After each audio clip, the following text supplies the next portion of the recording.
Somebody working till tomorrow. Hello and welcome to Top Hat Chat live with me, Street and Orb.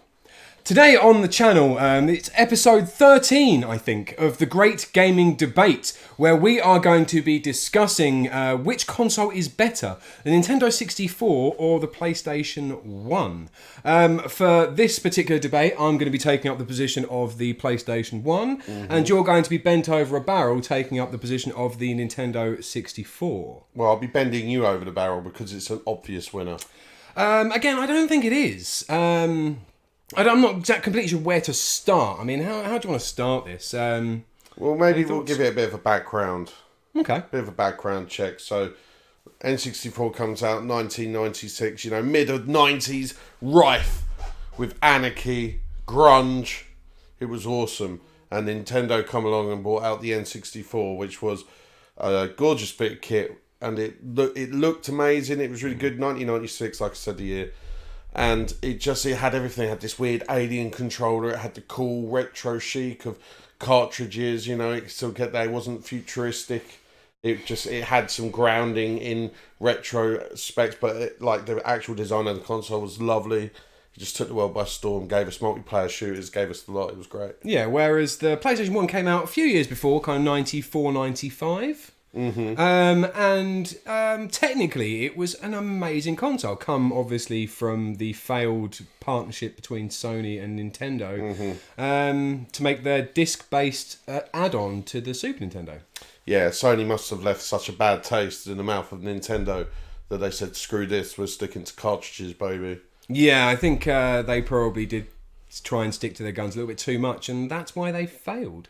What are you talking about? They're awesome. Well, we'll start off literally just looking at sales figures. Okay. I think that's probably the perfect place to start. Okay. Because the PlayStation 1 sold 102 million units across its lifespan.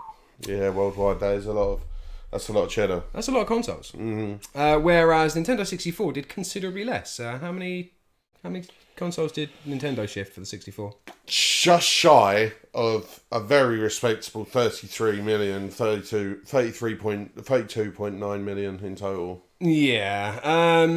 So, yeah, it's not quite as many, I don't think. I'm not great at maths. It's not my forte. But I'm pretty sure that 102 is more than... Look, I can't deny 32? With your superior mathematics there. And please stop me from doing your job, but I have to see this fact, because I think the most interesting thing when you look at sales figures in relation to these consoles is how successful they were in their native countries.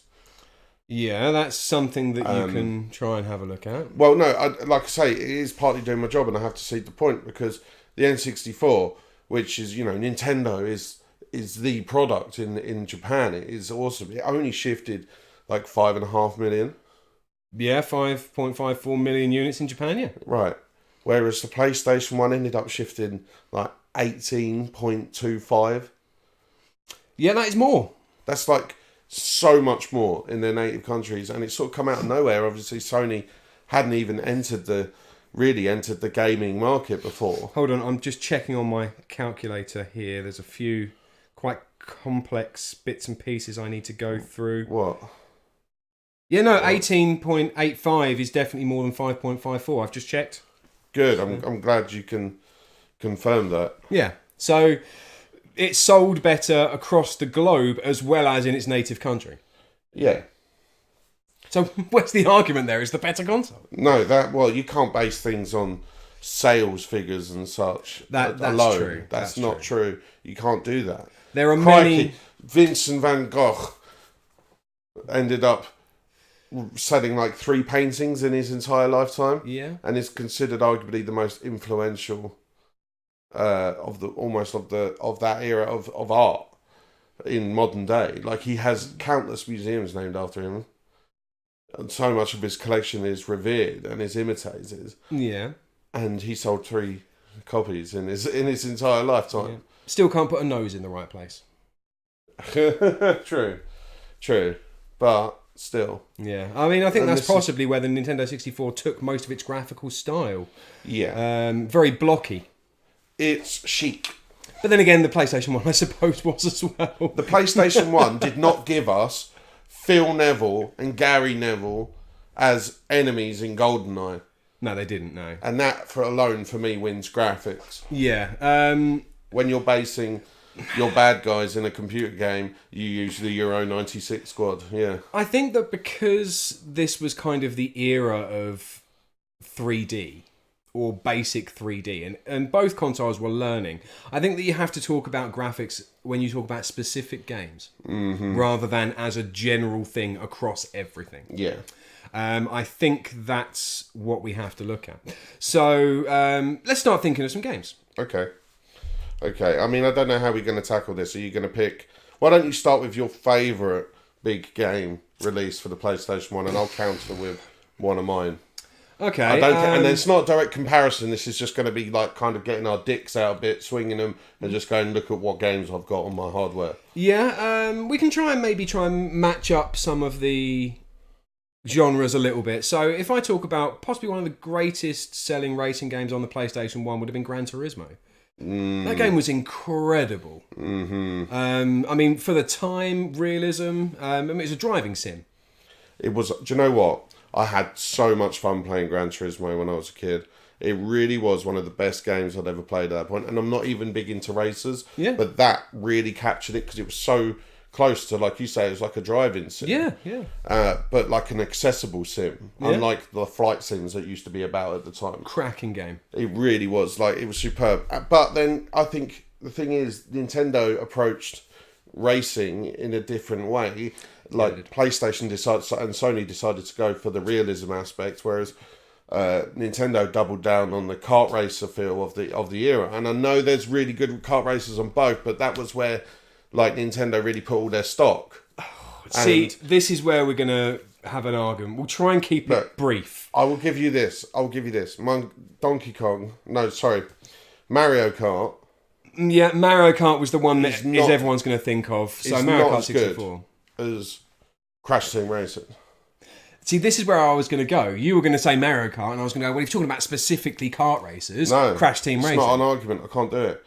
But what I can do is bring Diddy Kong Racing to the forefront. See, Diddy Kong Racing is an interesting game because it added in a lot of dynamics. And although, personally, I don't feel like it was as fun as Mario Kart 64, it did a lot for kart racing in general.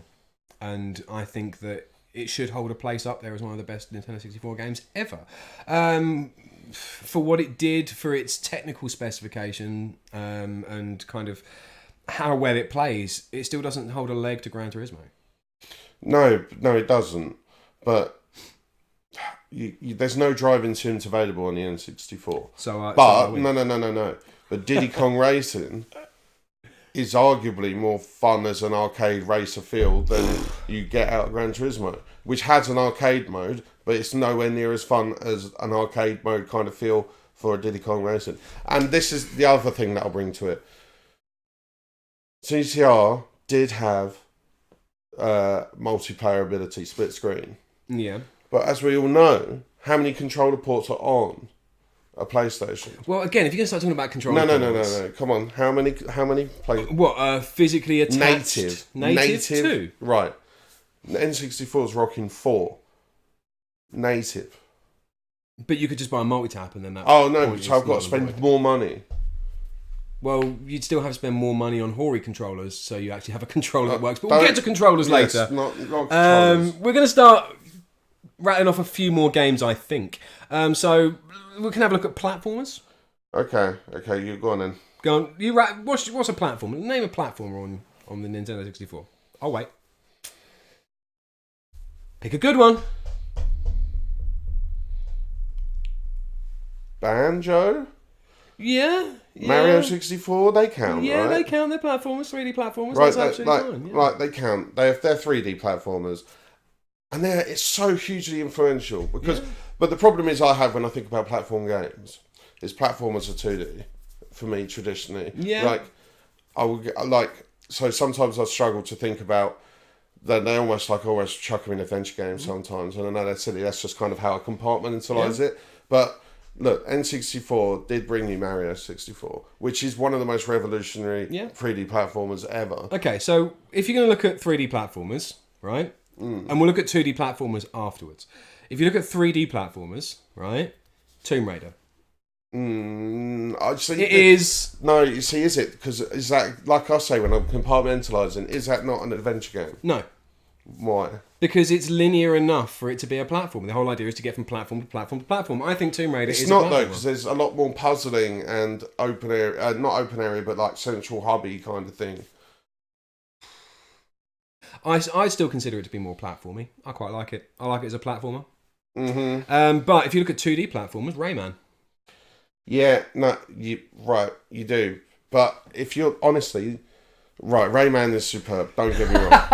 Look, I can't deny Rayman, but I think I can't also deny for the PlayStation.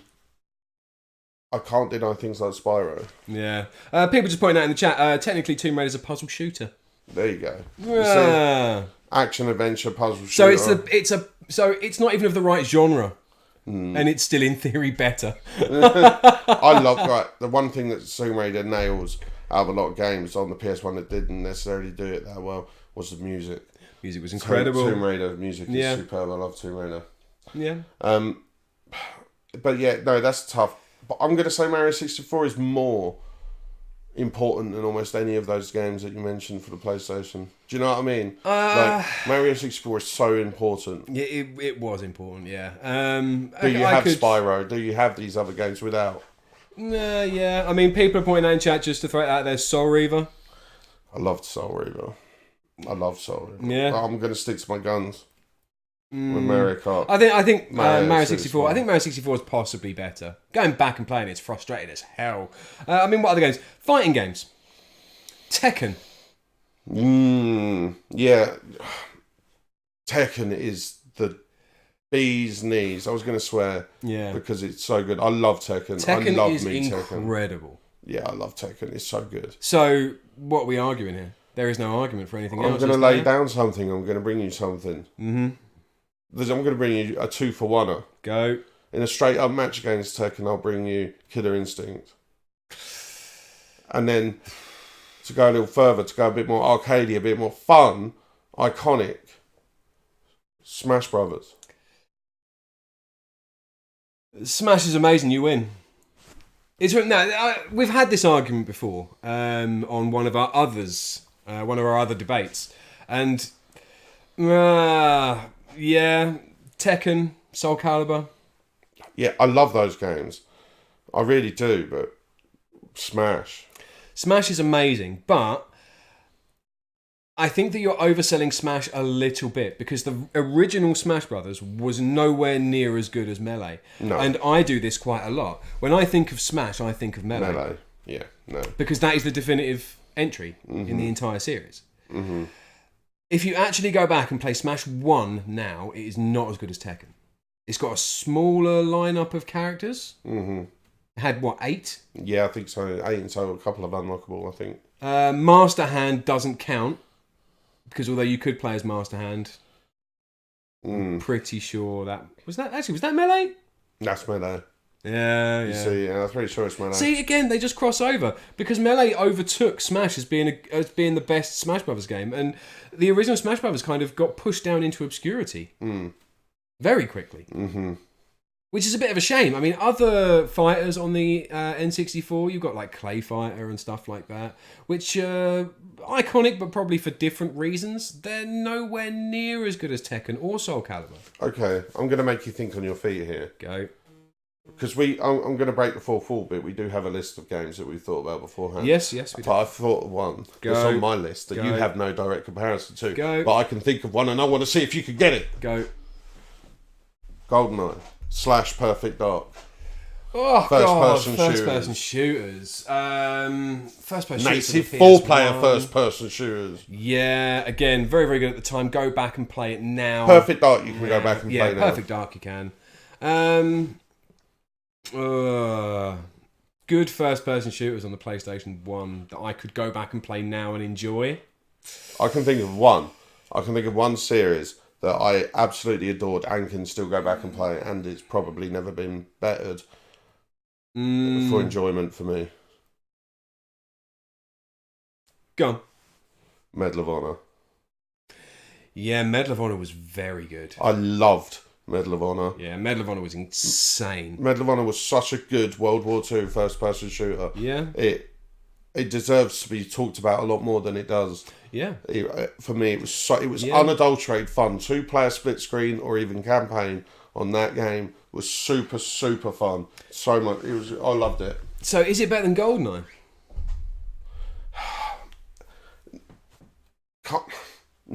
No. The enemy says, I love Medal of Honor more than I love GoldenEye. Yeah. Because I have a lot of really fond personal memories about playing Medal of Honor. Mm-hmm. But GoldenEye is so iconic. It really started the whole trend of first-person shooters being this awesome concept that could be done really well. And the film it was based on was really good. I loved GoldenEye. It was such a great classic 90s film. And then that game alone, born Perfect Dark, and Perfect Dark was amazingly good. The problem is, going back and playing it now, it plays like a violin with a broken bow. Terribly. Mm-hmm. It just doesn't feel right at all. Even the sound doesn't sound right. No, I know what you mean. And I do think that Medal of Honor was probably better. So I think it was. I think that you screwed yourself by pointing that out to me, because I forgot about Medal of Honor. I couldn't let it not go. We go if we had to compare first person. I mean, what shooters. we'll do, we'll quickly mention a few other games on the system, and then we'll do an overall games rating. So, Final Fantasy 7, 8, and 9. Yeah, I can't compare JRPG style games on the N64 personally. I don't really have any experience. So, just throw out another game. Any game. Doesn't matter what it is. Ocarina of Mother effing Time. Ocarina, okay. So, Metal Gear Solid. Alright. Just throw another game. Pokemon Stadium. See, you do have a bit of a monopoly on Pokemon games, which is slightly unfair to me. But, Resident Evil. Yes. Throw out another game. Resident Evil's on the N64 as well, by the way, but it's better. Not as good. Pokemon Snap. Spyro.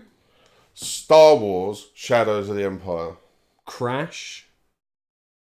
Star Fox. Nah. There's one they're mentioning in chat that you can use against me that I have nothing to compare to.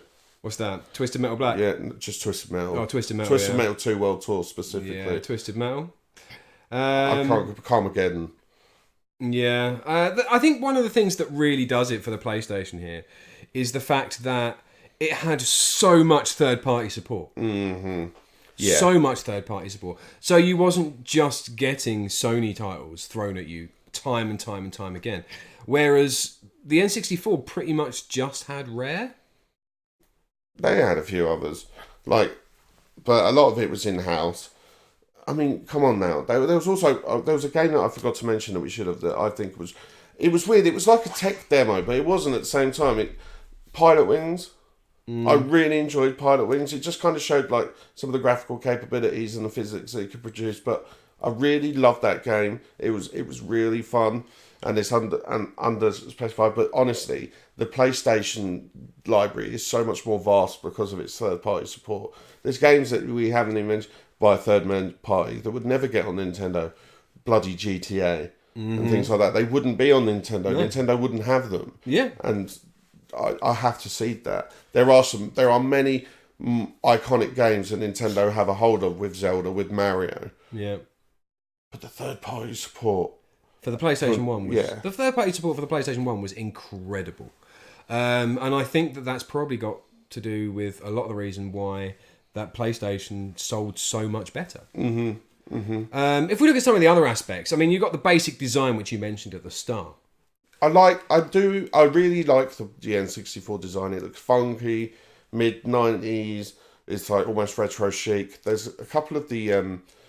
They brought out a heck ton of limited edition runs of console cases, which is like the one that's up in the There's corner a Pokemon there. Stadium one. They did another one in a different one, Pokemon Special Edition in Pikachu. Australia.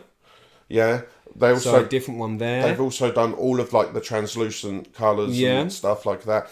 PlayStation had the grey case, and you bought stickers, or maybe there was a few other bits. But I know there was there was the runs. PS1, Yes.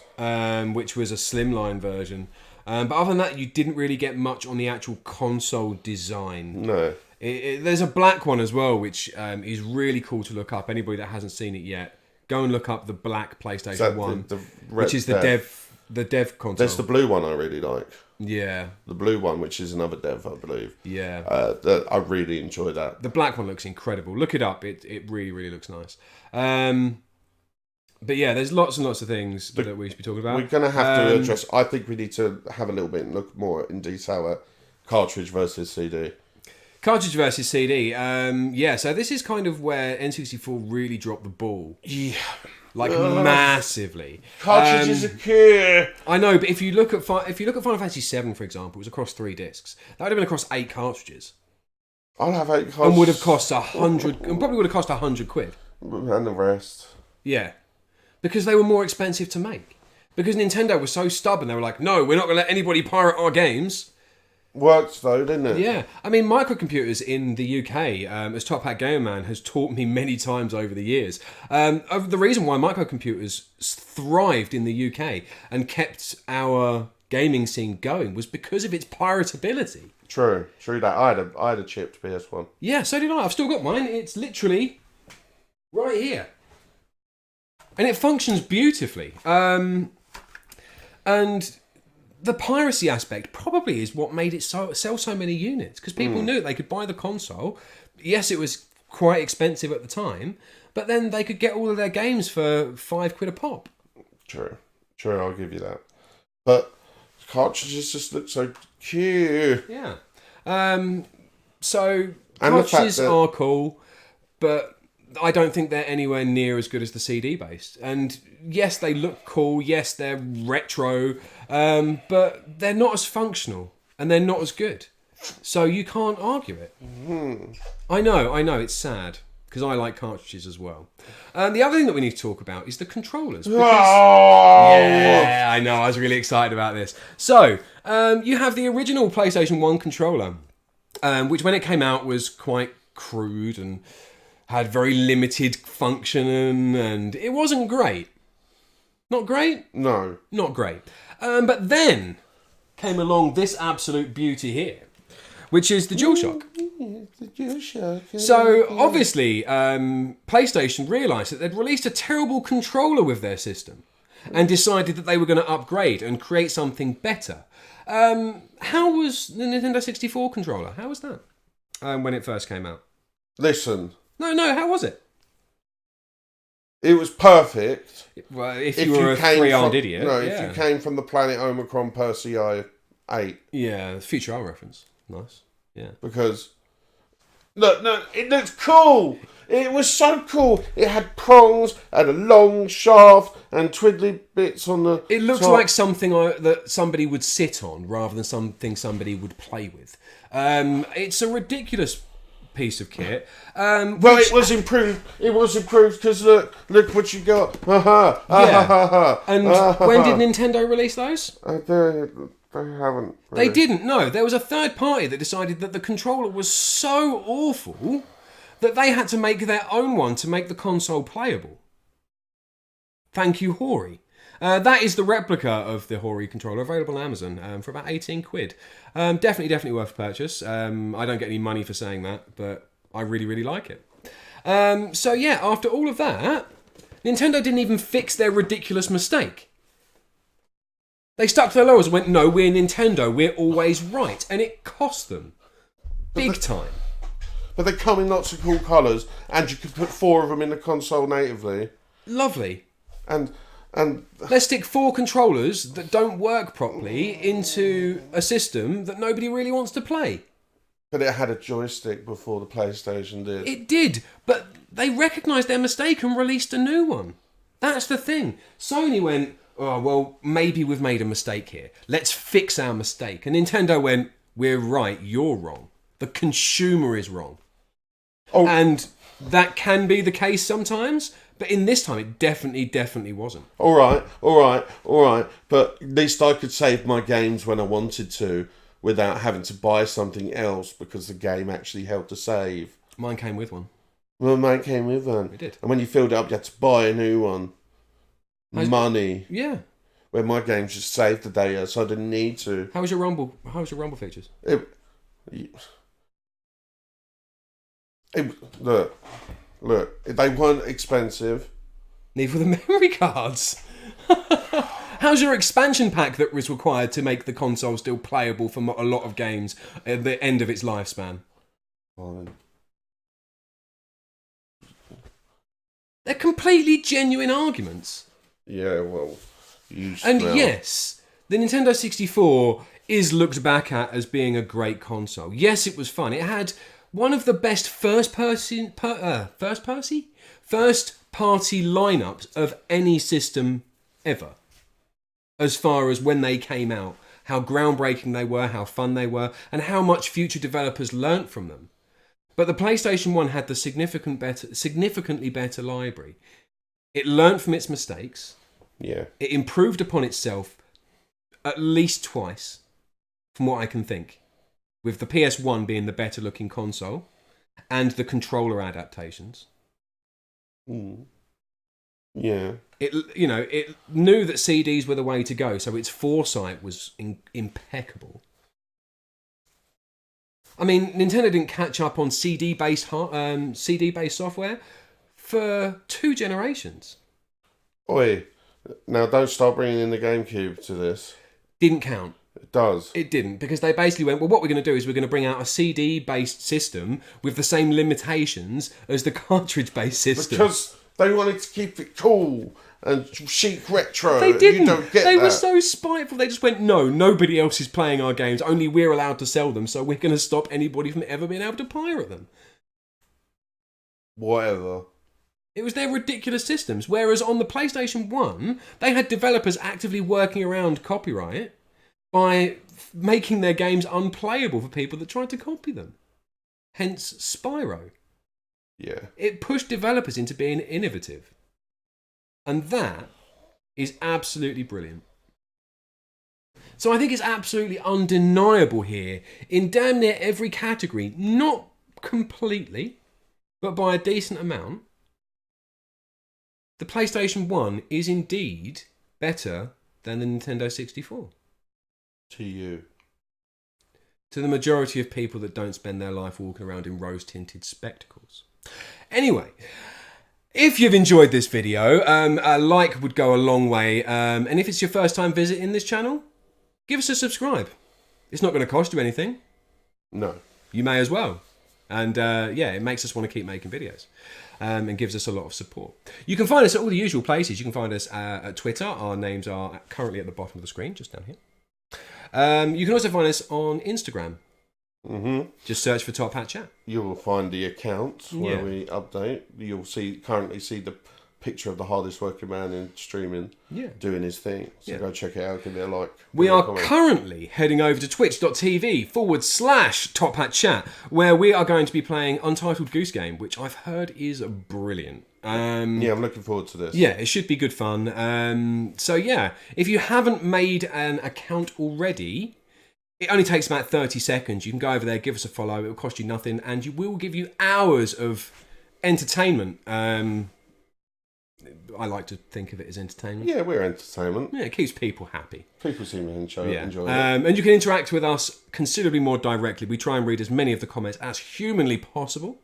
And also you'll get to have a chat with our Modline Secret. He's a cool guy. He is very As well as the rest of our people that watch us. Tiger Maxi and all every of week. The community. Yeah.